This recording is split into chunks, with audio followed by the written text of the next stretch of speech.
An evil weeaboo takes over a samurai theme park and becomes all-powerful after a nuclear disaster turns Japan into Mad Max. Also, Nicolas Cage gets his testicle blown off. We watched Prisoners of the Ghostland. What do you say we cut the chit-chat? A-hole! I'm a vampire! I'm a vampire! I'm a vampire!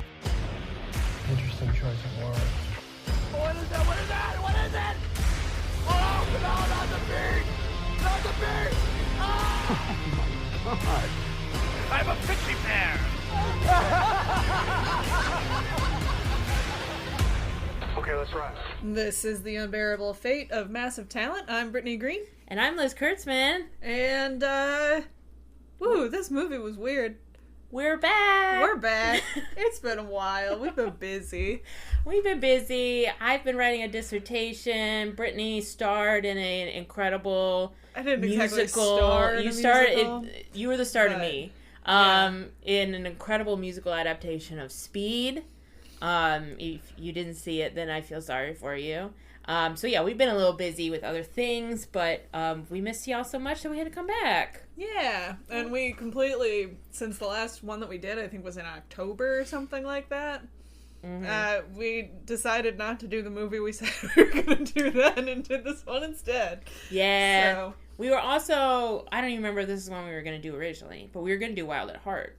We were going to do Wild at Heart, couldn't find it anywhere. We're going to have to get it from the library or something. Yeah, it's not streaming anywhere, even for purchase, I don't think. So we're going to be patrons of our local library and find a DVD, dust off the DVD player. Yeah, we were going to do Rumblefish. Oh, that's what we were going to do. I couldn't even remember. So yeah, because the last one we did was Birdie. Oh, yeah. It's been a while. It's been a long time. But instead, we decided to watch Prisoners of the Ghostland. I keep messing up the title because there is a French film called Prisoners of Ghostland. It's a French extremist horror, and I did not like it. I don't recommend it. So I keep getting confused with that. We did not watch that. Which one did you like better? This one. Okay. Prisoners of Ghostland is a depressing film. Okay. It's a lot of torture, and yeah, this was much more fun than that. Not that it was good, but we'll get into it. So this is from 2021. It started out with about 10 different production companies, so you know you're in for a good time. They had noises. There were some of the production like those like opening little screens that they show at the beginning. Like, I don't know if they normally have noises. This one had noises. Yeah, some of them had like noises and songs and stuff, and it was really strange because I don't think they usually do that. I guess like Pixar has noises, you know, like, because you get, like, the noises of the little lamppost. Yeah, that's true. This was directed by Sion Sono, who's a Japanese director and actor. I guess he's pretty well known. I don't know any of his work. It's supposed to be pretty weird, and I believe that. Based on this. Yeah, they had to delay shooting. God, my cat what is my cat doing all the time? I'm just making noises. Get out of here. Come on. She's the producer. She's playing with cough drops. She found cough drops and it's just like scooting them around the kitchen. Anyway. So they had to delay shooting of this film because Sion Sono had a heart attack. And then he said about Cage, he said that Nicolas Cage is the easiest person I ever worked with, and he brought me back from the dead. And Nicolas Cage comes back from the dead several times in this movie, True. So that works. I have to imagine this was shot during COVID, too. Yes, probably. Yeah. So yeah, in Mexico. They moved. Interesting. So they moved the production to Mexico because Nicolas Cage. It's like the opposite of a spaghetti western. Yeah. Yeah, exactly. Instead of going, to Italy, they went to Mexico to shoot this western that's supposed to be in Japan. Nicolas Cage said that it was his idea to move it to Mexico because he thought it would be easier for Sion Sono. I don't know why, but well, you gotta get to a dry climate. Maybe it has something to do with COVID. I don't know. But Imogen Poots and Ed Skeen were supposed to be in this movie. I saw her credited when I Googled it, and I was like, I don't remember seeing her in this. They dropped out when it got moved to Mexico. And so they are not in it. And Cienzono said that his favorite Nicolas Cage movie and one that inspired this film was Wild at Heart. Oh. So even though we didn't watch it, didn't we? I don't know about that. I don't think so. To be fair, this movie did have a surrealist quality that, Yeah. We haven't done Wild at Heart yet, but I'm familiar with some of David Lynch's stuff, and that's all very surreal. Yeah, how did you feel about this film? Man, it's one of those ones where I'm like, I don't know. I don't know. I don't think... It... I do feel like I was confused a lot of it. It's very confusing. I felt like it was really helpful when 20 minutes into the movie you read 50 me some minutes. of the Wikipedia summary and added some context for what was happening. Yeah. And then I was like watching it through that lens of knowing that then, and it made a little bit more sense why it was as crazy as it was. If I hadn't done that, we wouldn't have found out until 50 minutes, halfway through the film, like why everything was the way it was. Because I was under the impression watching the film that it was just some sort of surreal alternate reality, maybe hell kind of thing. Like everything was so strange. And then I was looking up something on Wikipedia and saw the plot, and the explanation of the plot, which does come, we do get this explanation, as I said, literally halfway through the movie, is that it's like what I think was like a theme town, like a little themed town in Japan, that there was a nuclear spill, like a nuclear truck. A truck with nuclear waste hit a prisoner transport bus, and that caused, like, nuclear fallout and poisoned everything, and we ended up with this weird Western, Japanese, futuristic, primitive town. Led by the governor. Who's like an American dude. Who's played by Bill Moseley. Bill Moseley is a horror legend. He played Chop Top in Chainsaw Massacre 2. Okay. Texas Chainsaw Massacre 2. He played Chop Top and has been in a ton of horror stuff since then. So that was very, I think, deliberate casting. And then you also had Nick Cassavetes in this.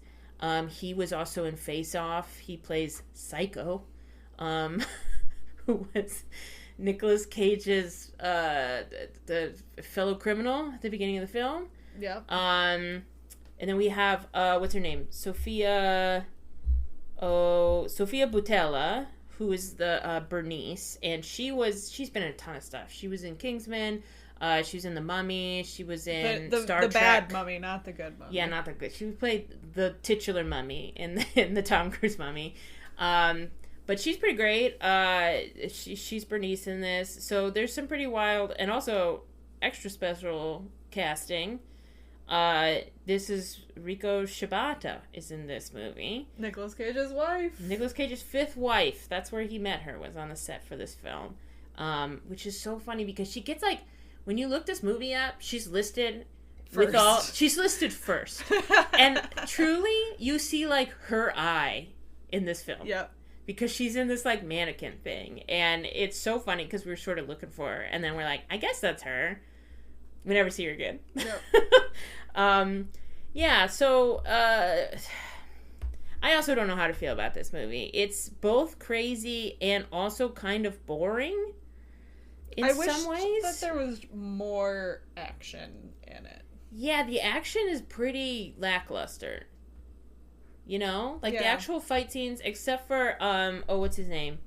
Yasujiro? We love Yasujiro. Yasujiro is the real hero of this movie to us. He was great. I feel like he maybe, because you said he's a stuntman, I think he maybe choreographed his own He probably choreographed the whole movie, honestly. Because a lot of the fight scenes with Nick Cage are just sort of anticlimactic. I felt like a lot of Nicolas Cage's fight scenes felt slow. They were slow. They were. They could have done some movie magic to just make them feel less choreographed than they felt. Yeah, they could have. And I mean, at certain points, it was obviously a stuntman, and I'm like, use more stuntman stuff to make it look good. You know, he's wearing a helmet in the last part of the movie. You can easily have a stuntman in there and do some better stuff. Yeah, I don't know. There's like, and then there's also parts where it sort of feels like you're leading up to a big confrontation, and then the confrontation doesn't happen. So it's just weird. I think there's a lot of pacing issues with the movie too. I think that's why it feels sort of slow. Yeah, I really liked. I thought that the imagery was cool in this movie. Mm-hmm. I liked the general vibes. Like, it was very weird and surreal. Yeah. And so it was, like, interesting to look at. But because we were constantly in a state of trying to figure out exactly what the plot was or what was happening, it felt slow. Yeah. Because of that, I think. Yeah, there's some really cool imagery. It's an hour and 40-minute movie. It's not a long movie. Yeah. But it felt longer. It felt long. There were some cool costume. The costuming looked cheap, but there was some cool imagery. I thought the costuming, despite looking cheap, also looked cool. And it worked because they were supposed to be like made out of trash. Yeah, right? Exactly. So I kind of really when he first enters Ghostland, I was like, this is cool. Like, there's a lot of really cool. It kind of looked like theater production stuff, which I'm into. There's some great weird lighting. culty vibes of the place kind of reminded me of like Wicker Man a little Yes, bit. there's a little bit of Wicker Man. There's a little bit of Mad Max. There's a little bit of Escape from New York in this. There's a little bit of Big Trouble in Little China. Like, there's all sort of. It feels like he's just like borrowing a bunch of stuff he really liked from American, because this is his first American English speaking movie. The director, and I feel like he was sort of borrowing a bunch of stuff he liked from American movies, including Nick Cage. Like, like he wanted to put Nick Cage in a movie, and he did. So, I don't know. I guess we'll try to run through the plot. It starts off with a robbery and child murder. So, really off to like a literal bang with this film. The beginning's super confusing because we have this sort of dreamlike memory of Nick Cage doing this robbery in this like very white, sterile looking bank that's sort of futuristic and looking. everybody's wearing like primary colors that are all matching. Mm-hmm. They kind of all look like they're kind of. There's also a gumball machine that's important, and so they kind of look like a reflection of the gumball machine in terms of like the way that the rest of the room looks. I actually really liked the gumball machine thing. The gumball machine thing was cool. The imagery of that ended up coming out. It kept coming back in the movie, and I thought that was a really good visual motif. Mm-hmm. So that was cool. We just like sort of, it's like slow motion. You get the sense this child just got shot. And then we go to a different It's intercut scene. with sort of dream sequency stuff of Bernice, the niece. No, it just cuts to that. I thought it was kind of going back and forth, but it's literally, it starts with this weird scene in this bank, and then it goes to Bernice and her friends escaping from Samurai Town. And then what happens after that? and then we go to... It cuts to her, like, lying on the floor with the kids at some point, like, waking up. Yeah, in Ghostland, right? Yeah, I guess. And then it goes back to Samurai Town with when he drags Nick Cage out of the jail, I think. Right. So we have no idea what's going on. No. We have no idea at this point. We're like, okay, I don't know what time period we're in. I'm like, Japan, question mark? And then, like, one of the cool images is there's, like, this weird wall with, like, a giant figure of a lady on it. And then all of these, like, geisha-painted women have their heads sticking through this curtain and are, like, singing some weird chant together. And I was like, okay, all right. And then we had sort of, like, Western music, but there's, like, synths in it. Right. Well, and you were saying, too, that they might have added the music later because... Yeah. You saw people talking about them and liking like Elvis music that was in it, and another another song, and none of those things were in this movie in the version we saw. So I peeked at the letterbox to see what people were saying about it, and a lot of the reviews were from the film festival where this was shown back in 2021. And so they were talking about the festival and seeing this at the festival, and they're talking about, like, there's a fight scene with if I could have time in a bottle, right? Jim Croce. Mm-hmm. And then someone else mentioned an Elvis song, and there's none of that in this. And I think maybe the director used that music without permission, or it was too expensive or something, and so they had to replace it before they put it on streaming. With this synth music, which isn't bad, but it is wild to just, like, find out that there was, like, mainstream pop music in it, you know, not like oldies in it, and now it's gone. Would have loved to see that. I think if that music had been in there, it might have a little bit of a Fallout vibe to it too. Yeah, you're right. Just feeling sort of like retro futuristic. Yeah, for sure. It would have been interesting to see it with that, you know. But we didn't get that. No.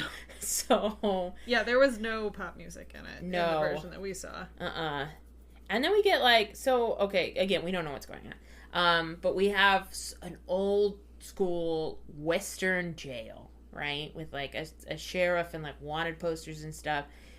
And Nick Cage is sitting in this jail, and he's, like, naked except for, like, those, like, the loincloth things that, like, samurai, the sumo wrestler. Yeah, that's what I was trying to come up with. He's wearing that, and like old school manacles too. And they drag him out of the jail, and then we meet the governor, who is Bill Moseley, old man. He's got, like, the Boss Hogs all white suit with the tall hat, the 10-gallon hat, white, all white, except for his red gloves. Right. I said that's pretty heavy-handed. And later on, he literally makes an Animal Farm reference, and I was like, all right, Snowball. Like, we got it. So he pulls him out into the center of this town and is telling him that... And the lady yells, "Show us your balls!" This is maybe the wildest scene in the movie. Is there's just, like, hundreds of people gathered around watching this while this guy has this very public conversation with Nicolas Cage, who is naked again, except for this little loincloth thing. And at different point, like, people are all commenting, and, like, at one point everyone starts singing, like, a weird little folk song together. Oh, and there's the woman with her sketchbook drawing, like, a photorealistic drawing of Nicolas Cage in his loincloth, and then at some point, because they give him the suit, which we'll talk about in a second, he has to take the loincloth off, and she erases that area of his body so that she can draw it apparently just full nude at that point, or maybe she erases the whole body and ends up drawing him. She was going to draw on his dick for sure. There was a lot of, like, the jokes you expect, like he whips off this loincloth thing, and with all these people like, oh, and you're like the lady who's like, I've seen better.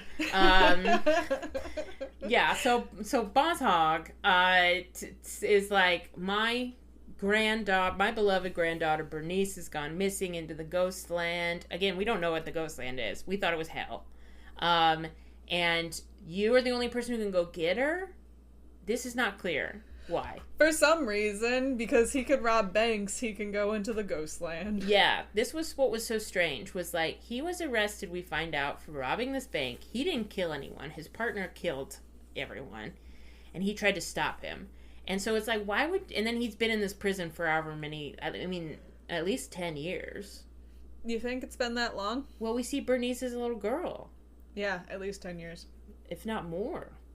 Probably more, because also, after he got put into this prison, we find out that that's when this disaster happened. So this whole sort of wasteland also has sprung up in that time. I feel like it's implied... if the governor has been doing his weird thing since before the disaster started. Yes. Because we see the governor in that, like, I'm getting ahead of myself. Yeah. Well, we have to. We can't talk about this movie linearly. It's not a linear movie anyways, but... I feel like, in reference to my little zinger at the top, I feel like he was this rich American who started like a Western themed, like a brothel town, like a little theme town, like you get when you go out west and there's like a Western town and they, you know, reenact gunfights and stuff in it. I feel like he had started that, and then when this nuclear fallout thing happened, he actually became powerful because reasons. Mm-hmm. That was the impression I got, but they never actually say that. No. But yeah, we do see that he is sort of... He picked up Bernice before this nuclear thing happened. To explain, his partner kills everybody at the bank. He's trying to stop him. They have a fight. They have a really good moment where they're slipping and sliding around on the gumballs, which I thought was actually clever for like the like stunt action choreography. Yeah, that was use good. The environment to make it more interesting. Anyways, they end up sliding out into the streets where the SWAT team is waiting for them, and little girl version of Bernice is there watching everything unfold and ends up getting shot by Nicolas Cage's character as he's trying to shoot his partner, I think. And what I believe is her mother gets fatally shot. And then the governor comes by after she's shot in the leg and pats her on the head, which seems to be his signature move. Yeah, and I mean, like, the governor, he keeps calling her his granddaughter, but he clearly keeps, like, a harem of young women that are his quote-unquote granddaughters, and he actually has, you know, probably sexually abuses them. Very Mad Max again. Yeah, so... Fury Road. It's Super Fury Road. Super Fury Road, yeah. Specifically. Let's talk about this leather suit that he has to wear for this whole movie. Please. Yeah. So, the governor puts this leather... They spend so much time explaining the leather That's suit. why I was like, we have to go over the rules. There's rules. There's so many rules. So he gets this, like, leather, like, onesie that he has to put on.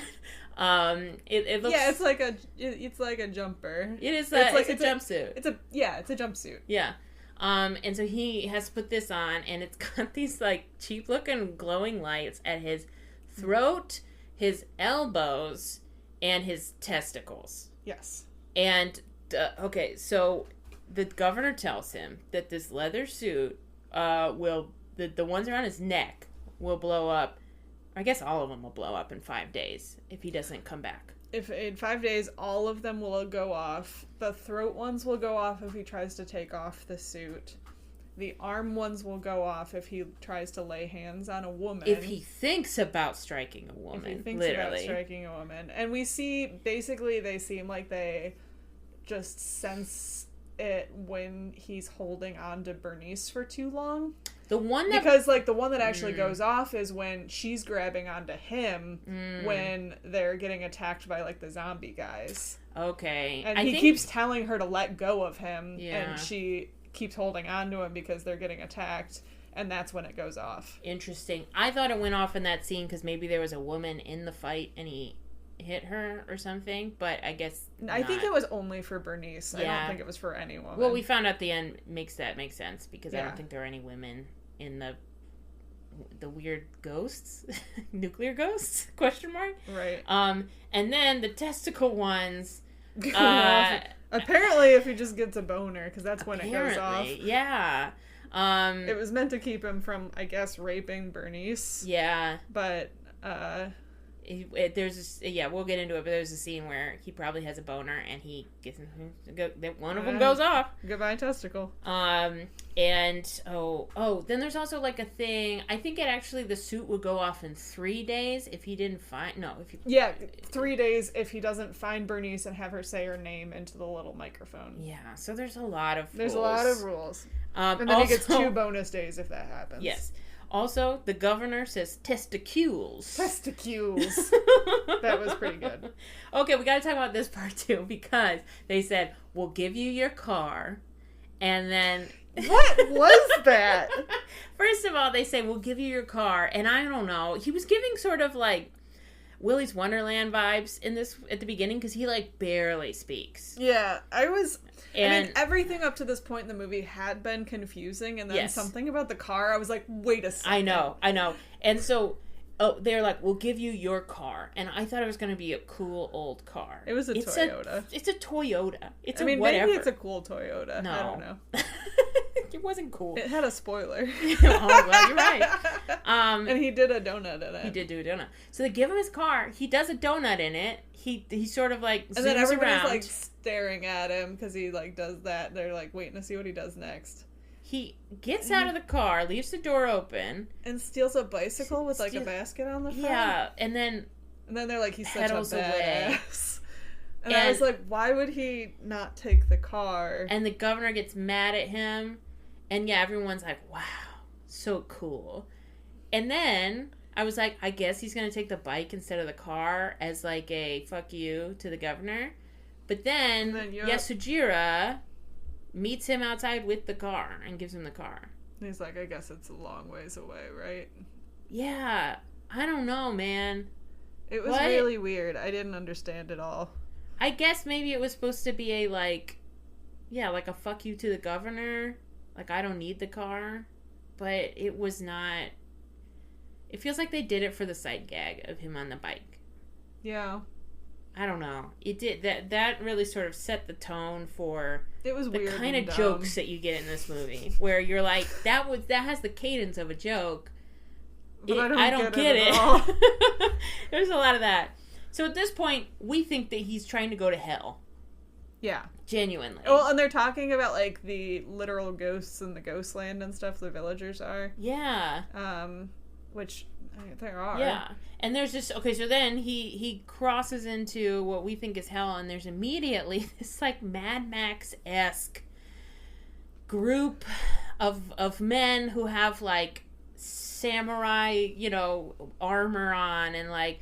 Some of them are crawling on the ground, and there's the crawling on the ground was very creepy. That was very creepy. And then there's like a super burned guy that's in like this souped up bus clearly looking the leader. thing, Yeah. who's the leader. And like they appear, and he like drives his car right at them, and they aren't there, and he like drives into like a wall and falls out. And your theory was, he had to die so he could go to hell, which made sense to me at that point. He's already got like 4 other movies where he goes to hell to save somebody. So I was like, that makes sense, I guess, but that is not what happened. He just drove his car into a wall, and then the ghost gets rescued by the people who are like the radioactive accident survivors. Yes, yeah. So then we meet them. There's Ratman, he and his guys collect electronics. I kind of love Ratman. Ratman was I wanted something for Ratman at the end. Me too. I also kind of thought Ratman was going to figure out how to deactivate the suit at one point.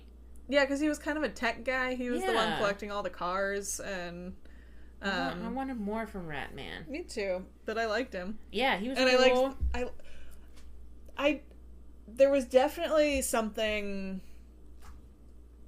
actually going on with the voices of the people in the Ghostland, not just, like, psychological. Yeah. Because when he finds Bernice can't talk for a while, and they're like, she needs to find her voice, only she can do it, whatever. But there are several moments, and this is just occurring to me now, where people speak with a distortion in their voice. Yeah. Where, like, you can barely understand them, even though they're speaking Japanese. Like, you can tell it's distorted Japanese. Yeah, some of them have voice modulators on. One lady's just, like, yelling really weird the whole time. And then there's a group of almost, like, Greek chorus. Mm-hmm. There's a woman who wears like the white trash. But like the leader of the all white, at one point she was speaking with like heavy distortion. Yes, she was speaking really strangely, and then she has just like a chorus of women who speak in unison. Yeah, but her, Ratman initially also speaks with like a weird voice effect on him. Yeah, so I wonder. Enoch. Yeah, Enoch had a pretty good voice. He was reading he was to them great. All the time. Enoch was just this like white dude that read from Wuthering Heights.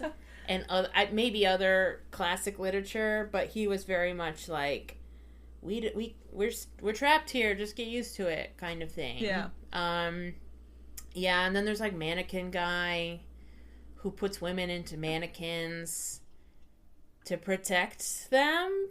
From something. Yeah. Oh, no. Yeah, but I'm wondering if there was something there with, are people's voices actually messed up from the accident? I think that's likely. It's just so confusing because most of them are not. There's like no one is physically disfigured except for the leader of the, I don't know, Right. prisoner guys. And everyone else, it looks kind of okay. You know what I mean? Mm-hmm. Like, usually in, like, nuclear fallout futuristic movies, They don't have any, like, people are mutated Yeah. or they have burns or something. And I don't know if they didn't Everybody have the budget. did look pretty normal. But everyone looked normal. They were just wearing trash and sort of talking weird. And again, we don't have a timeline, except that it's been at least 10 years. At least. And so, yeah, so that's odd. Anyway, he finds Bernice. She's inside one of the shattered mannequin things.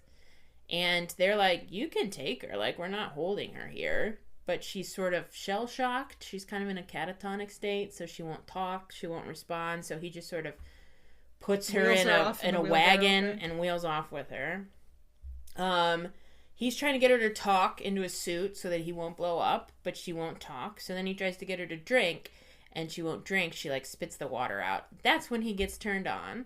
He's, like, dumping the water in her mouth, and it's going all over her. Oh, and he also is taking all of the doll parts off of her. That's when he gets turned on. Right. He's, like, getting weirdly sexually aggressive as he's taking all of it. Yeah, I didn't like that. I didn't like that at all. And then he gets turned on, and one of his testicles gets blown off. So, And literally, he holds it up. Yeah. So he passes out. Then he's fine. Yeah. Once he wakes up. Which is crazy. I think that if you exploded a testicle off of your body, that you might die. Wouldn't be from that. walking. No, I'll tell you that. If you didn't like die from losing blood. This is when we get our flashback that actually tells us what has happened.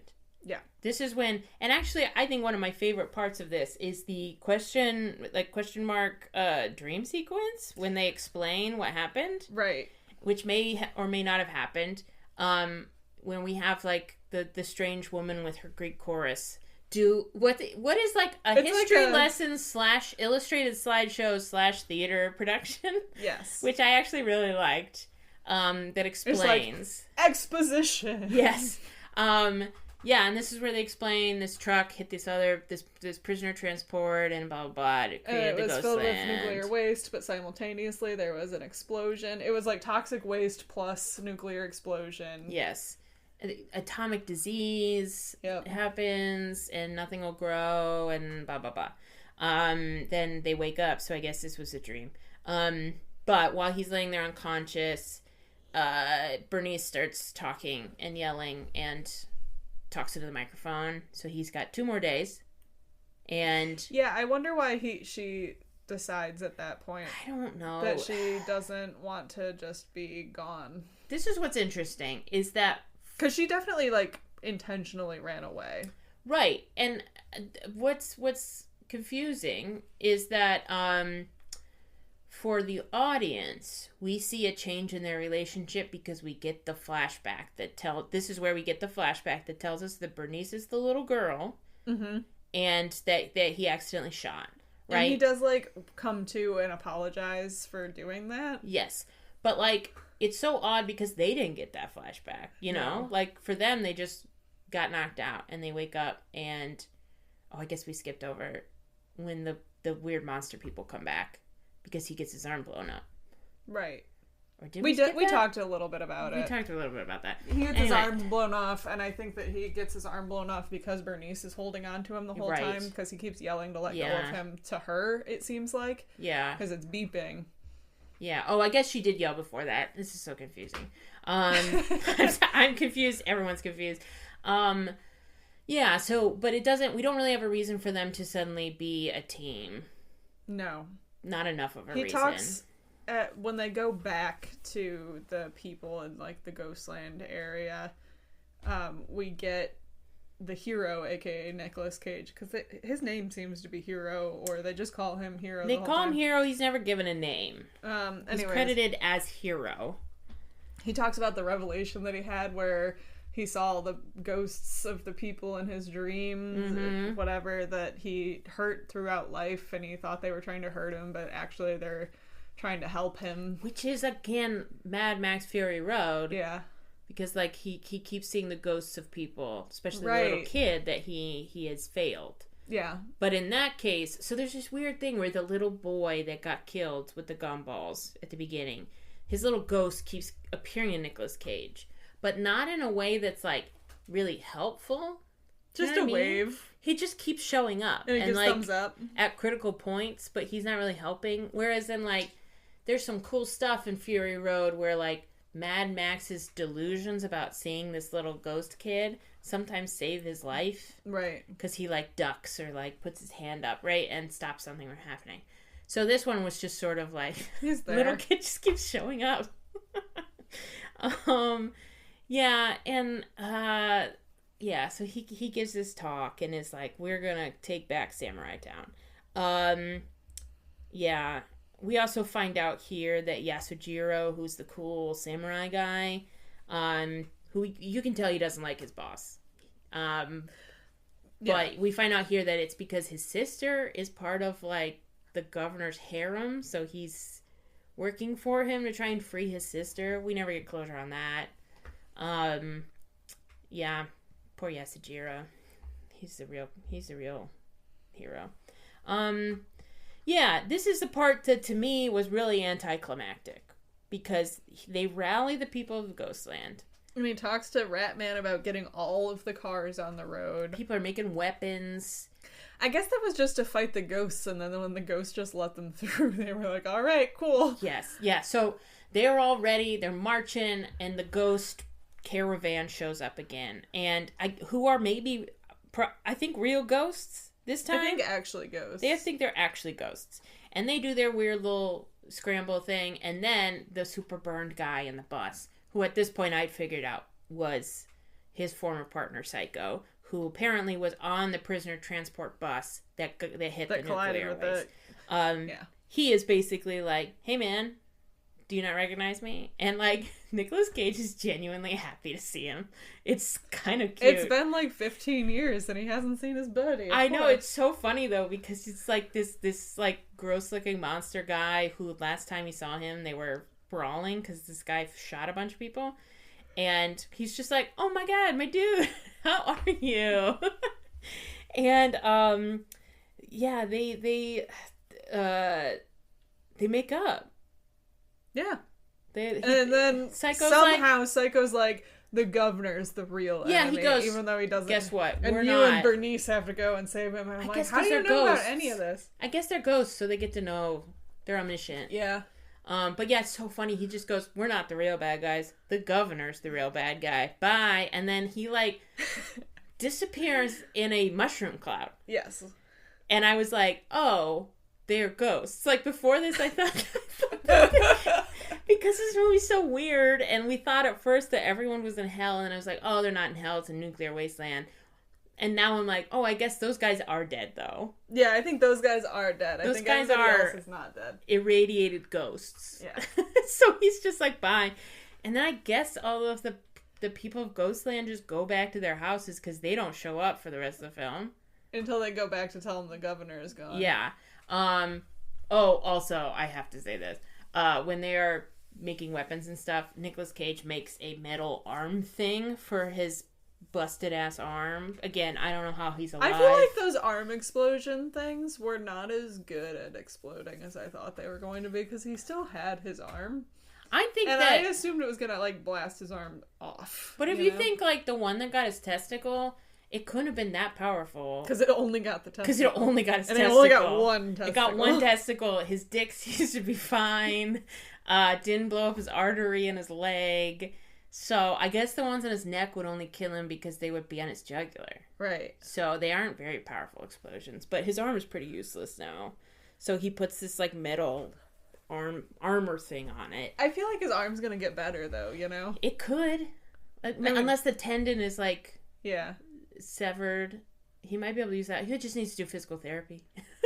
I just felt like the arm thing could have been more dramatic. It was kind of wild because when it exploded, I was like, "Oh, his arm's gonna be gone." I was expecting like Ash, Evil Dead, you know. Yes, like... he was gonna have to replace it, which like kind of does, but he doesn't. Yeah, he still has the arm. He still has the arm. It's just sort of odd. Also, he finds an old football helmet. And he goes, alas, poor Yorick. I knew him well. And I was like, okay, my dude. And now I'm like, can you imagine Hamlet with Nicolas Cage's Hamlet? That would be great. Honestly, I'd watch it. Yeah. We'd watch it on this podcast. We'd watch it on this podcast and report it to you guys. Yeah, so he and Bernice go back to Samurai Town. And this is wild. So this is basically chaos, right? Like, so they go back. The governor won't give him the key to take the suit off. Yeah. He starts to take Bernice hostage at knife point. Then all of the other samurai guys come out with their swords, and they are about to fight. And then Susie panics and machine guns a whole bunch of people. Susie being like one of the other girls. We gotta talk about Susie. Yeah, we should talk about Susie. Susie is weird. Yeah. Susie, I think what they're trying to do is she's supposed to be like so traumatized that she has become this sort of strange childlike woman. But she does a lot of screaming, a lot of like saying nursery rhymes and carrying around like a robot toy. And she really wants Bernice back. And yeah, I don't know. It's a weird character. I don't know what to think about Susie. But yeah, she snaps here. She just totally snaps. Just starts machine gunning down everyone, including like the women of the harem who are there, and all most these of samurai. them were not great too, honestly. Yeah, well, it's weird because that's the other thing with that's a sort of like collection of women he has. It seems like some of them are there against their will, and then others are there voluntarily and they're being paid. And there's just no real clear explanation on that. I don't know. Because we see clearly some women, like Bernice and Susie, are there against their will, and like Yasujira's sister. But then we also see a bunch of women who are just like, seem to be actually, there voluntarily. Like the ones that run away at the end. Yeah. Because for some reason... So what literally happens, not to try to analyze it, is the governor goes back to like the harem and all of the women run away saying like, we're leaving, you don't have money anymore, bye, you're a loser now. And then the governor is upset, so that's what happens. Yes. I don't really understand why they think he has no money anymore. His fortune has not changed. No.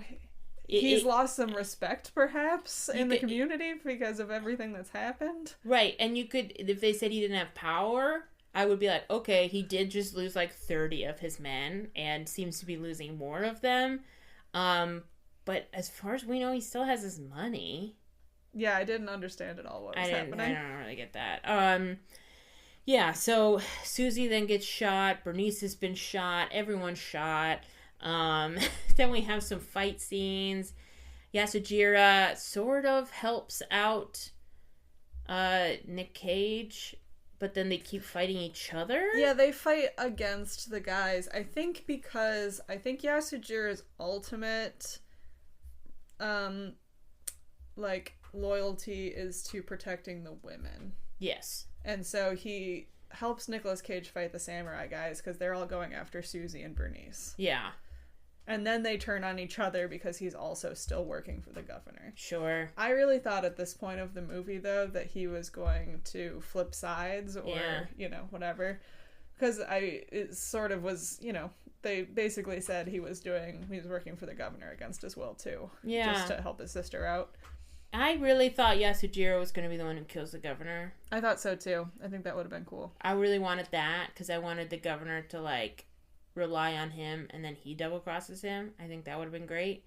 But he, unfortunately, after a fight scene with Nicolas Cage, he gets killed by Nicolas Cage.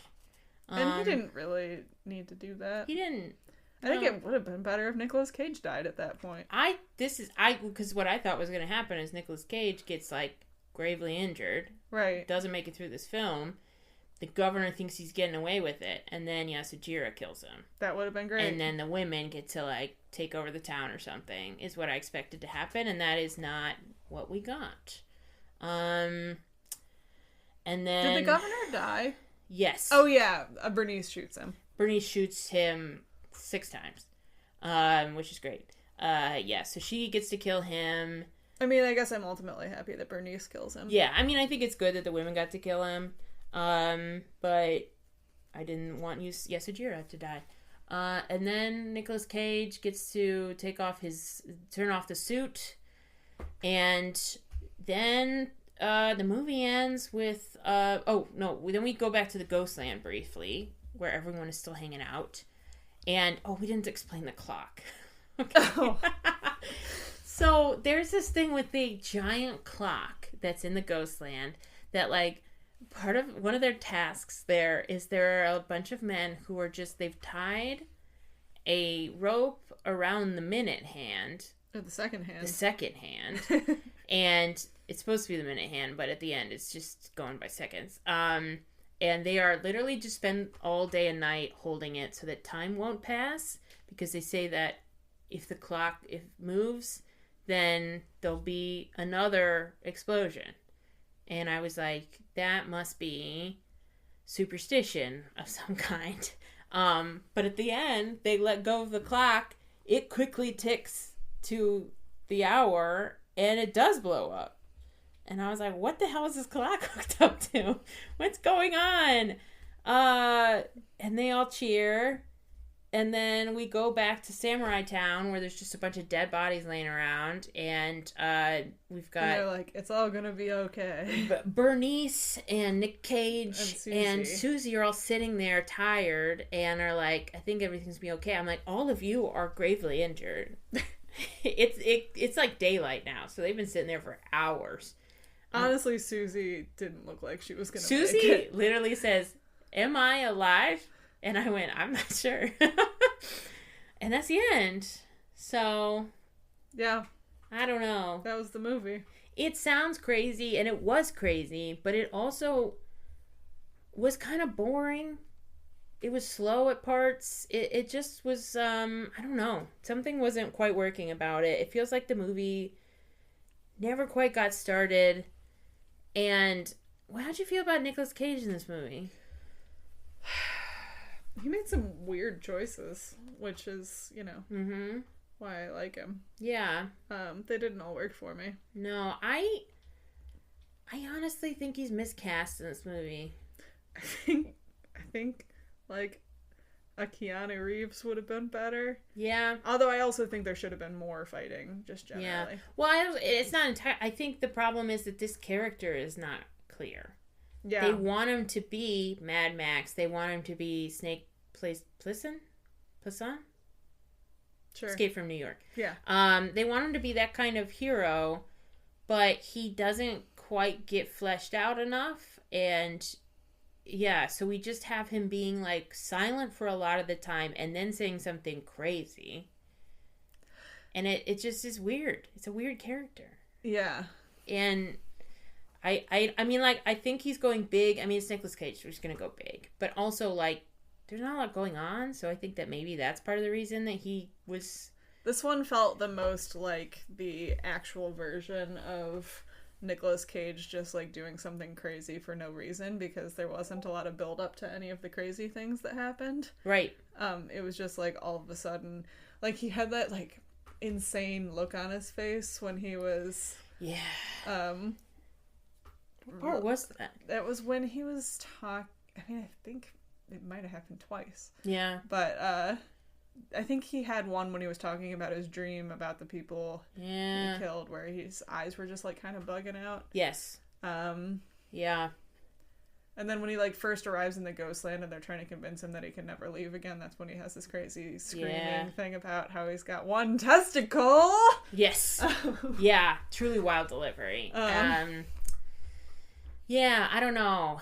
It didn't really work. Because usually the things that get cut into those rants, I'm like, if you watch the movie, it makes sense in the movie. And I didn't feel like it necessarily did, but I didn't feel like he was given much either. Yeah, that's what I'm saying is I think that, like, there's not a lot of energy in these scenes, so I think maybe he was just, like, trying to put energy into them. It's like when you go see a high school production or a college production, right? And, like, people are dragging and they're maybe not doing a great job, and then there's the one guy who does too much because he's trying to overcompensate. Like the guy who is the class clown or whatever is, like, stealing the spotlight, and it's like, oh, at least that's something fun to look at, but it is not helping this production. Right. You know, it's just totally uneven. That's sort of what it felt like to me, was him overcompensating for whatever was missing from this. Yeah, because it's hard to say there was like a lot of things that were really vibrant about the movie. Like just so many weird, dreamy, I think it just needed more substance. Yes. I think that, yeah, I mean, I like a dreamy movie, I like a weird movie, but like, I guess we needed more story than this. I don't know. It was a movie. Do you want to guess what it's rated? Ooh, it can't be good. 40%.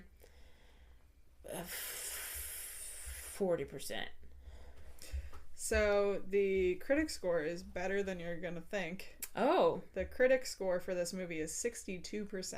So technically fresh, and the audience score is 50%.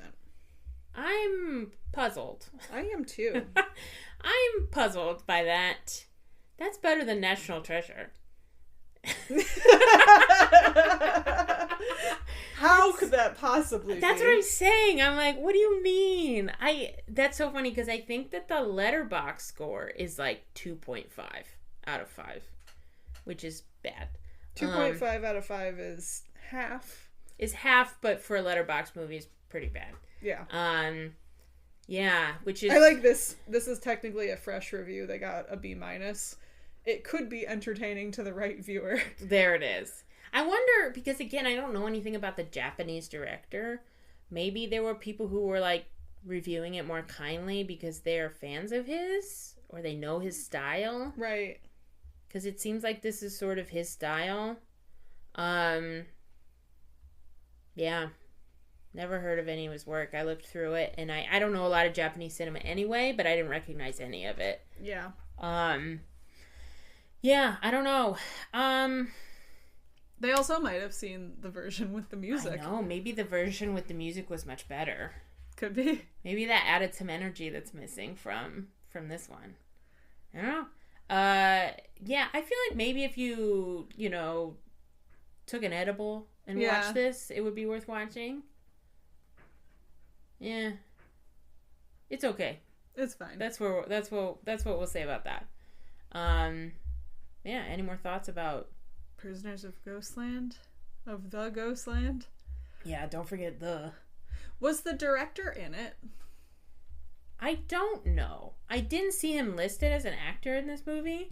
I did see... I saw a picture of the director online and thought he looked a lot like one of the cronies of the governor who was around all the time, but there's like a million people there, so it's there were so many people, and I think that some of the Japanese actors in this movie are pretty well known, and we just don't know them. Sure.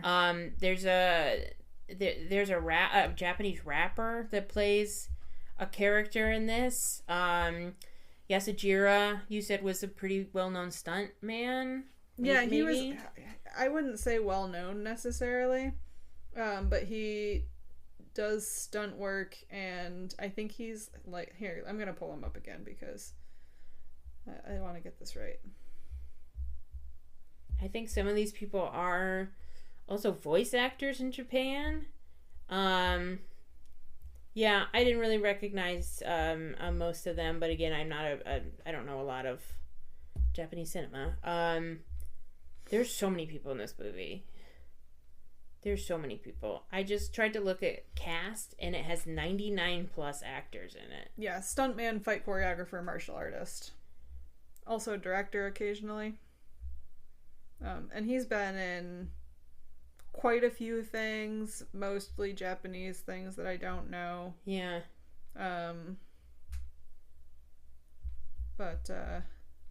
Yeah, I don't see the director listed in the actors, but there's over 100 people in this movie, so who knows. Yeah. He was the fight choreographer for Godzilla Final Wars, which was a Japanese Godzilla movie that came out in 2004. I've not heard of that one. I know, I'm surprised. Interesting. I feel like 2004, that could have made it over here, right? Yeah. I mean, Godzilla probably did make it over here at some point, if it's a Godzilla movie. It's a 2004 Godzilla movie that I've never heard of. Maybe. Anyways. You know what time it is? What time? It's time for Inside the Cage. That was good. That's my governor voice. That was good. I liked that. What's inside the cage this time? So you sent me this. Yeah. You know what this is. So I believe this was for a premiere of The Surfer, which is the latest Nicolas Cage movie that's out that we're gonna have to figure out how to watch at some point. Yes, I really want to watch it. It's one of those where it's in like 2 cinemas nowhere near us, so we might have to wait until it's streaming. Yes, but you sent me this Guardian article that I'll post in the description. There was a Nicolas Cage lookalike contest in London, where more than 100 people gathered in Nicolas Cage gear, dressed as him, a la very similar to like the Jeremy Allen White one that happened in Chicago. Yeah, there's been a lot of these, and I'm kind of for it. Yeah, it's great. There was one, what's his name? Glenn Powell.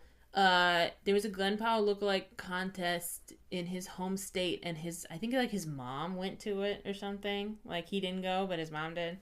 That was fun. They offered prizes for the People's Cage, which was best overall lookalike, the Cagiest Cage, best cosplay, and the Ragiest Cage. Hell yeah. Parentheses, hopefully self-explanatory.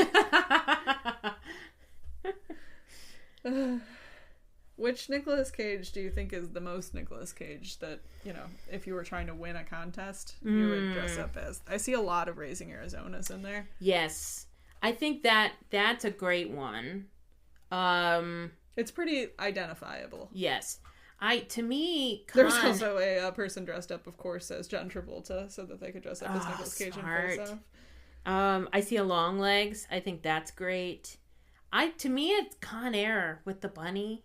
Con Air with the bunny is good. I do see some Con Airs in here. Yeah, too. To me but you would have to get like the wig. Yeah, because like most of these guys who I presume are dressed up as Con Air are just guys wearing like white tank tops and jeans, and that's like kind of non-specific. Yeah, you gotta have the bunny for sure. You gotta have the mullet mostly, I think. Yes, the hair and the bunny make it. Otherwise, just a guy in a tank top. I don't know. Mandy would be fun. I mean, I have the shirt already. You have the shirt. I feel like if you have the shirt... Is that the shirt that he's wearing when he's in the whitey tighties? Yes. And, like, covered in burn and blood? Yes. If you have the shirt on, whitey tighties, and then just, like, a bottle of, like, Jack or whatever Face he has. Covered in blood. Like, that to me is... And then I just scream. And you're just screaming. They'd be like, that's Nicolas Cage. They'd be like, that's Ragiest Cage. Absolutely, I'd give you a medal for that. The guy that I see in the article that I think won. He looks pretty good. He's pretty good. He looks pretty cagey, I think. I also a few weeks ago, because you sent it to me, posted that baseball player that looks like Nicolas Cage, and if he was there, he would have won for sure. For sure. What did he do? He did something. Your friend sent a message questioning whether it was AI or not, and then saw the next one and was like, oh no, this is real. Okay. It's real. He did something, because people always call him Nick Cage. He put like National Treasure. He put the Declaration of Independence on his glove. Yeah. That's right. I love that. Lean into the bit, my dude. Yeah. Yeah, that's great. So there's some Nicolas Cage lookalikes floating out there. Yeah. I wonder if his kids look like him. If the baseball player's kids look like Nicolas Cage's son. Well, Weston Cage kind of does. I don't know what he looks like. He just got married. Oh! I'm full of Nick Cage facts. Oh, he does, but he is very round-faced. He's very a bigger round-faced. He looks more like Nicolas Cage's brothers, actually. That's true. He does look like his brother. Yeah, but he's got Nicolas Cage's eyes. They're very blue. And the shape. Mm-hmm. is very Nicolas Cage. But yeah, otherwise I think he looks very much like his uncles. And then his other kid, Kal-El, I haven't seen very many close-up pictures of him, but he looks very Asian, so... Oh, yeah, there he is. He's still little, right? I think he's older than that now. This is an old picture. I guess maybe there's just not any current pictures of him on the internet, and good for him. You know? So, he doesn't super look like Nicolas Cage? No, he doesn't. Oh, I think this is him. Is that him? Maybe it's a terrible picture. I can't tell. It is hard to tell. Yeah. He must not have some strong genes because his kids don't look very much like him. Oh, wait. There's one that's decent down there. Yeah, no, that kid does not look like Nicolas Cage at all. Yeah. That looks like a young Japanese man. Yes. And then, yeah, his other son is way taller than him and way bigger. So, which is impressive because I think Nicolas Cage is like 6 foot tall. Yeah. Who's son? Who's his That's mom? like his first. Okay. Long-term. Okay. Girlfriend. Not Lisa Marie Presley. Not Lisa Marie. Okay. I don't think he had kids with Lisa Marie. Okay. Well, good for them. Great. All right. So we'll be back, maybe, since it's going to be a while before we can watch Wild at Heart, and we don't think we can find the Surfer anywhere. We think we're going to keep this Ghost Train going. We'll do some We'll Ghost do a long-awaited Ghost Rider. Woo! Woo! His mom is Christina Fulton. No idea who that is. She's an American actress. Oh, of course. Christina Fulton. Of course. The actress. Hopefully we will not be gone for quite as long this time. No, we won't make you wait 6 months again. We'll see you soon. And in the meantime, stay cagey. Bye. Bye. Not the bear! Oh my God. I'm a pixie bear! Okay, let's run.